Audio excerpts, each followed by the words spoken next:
Nagsalita na ang aktor at TV host na si Dingdong Dantes sa usap-usapang nabuntis niya ang young actress na si Lendsay de Vera.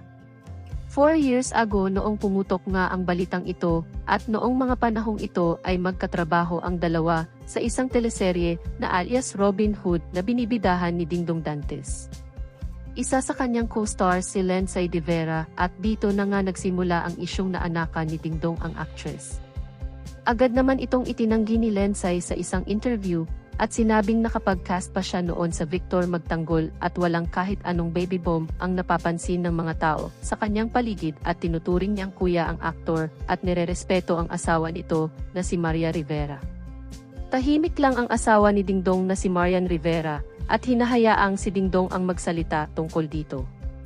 Tinapos naman ni Dingdong ang mga aligasyon at nagsalita na noong siya ay nag-guest sa Fast Talk with Boy Abunda. Sabi niya nga ay, I have a responsibility sa aking pamilya, diba? To clear things like this because I love my wife, I love my family very much, my kids. That's way in saying that it is not true. Itinanggi rin ni ito ni Lendsay at sinabing, if you have the proof na nabuntis ako ni Kuya Dong, please come forth and we will meet each other in court.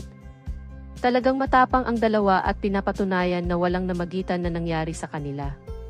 At kung meron man ay paniguradong mayroong pamilya na masisira at hindi lang ito, kundi pati na rin ang showbiz career ng dalawa. Narito ang kanilang mga litrato.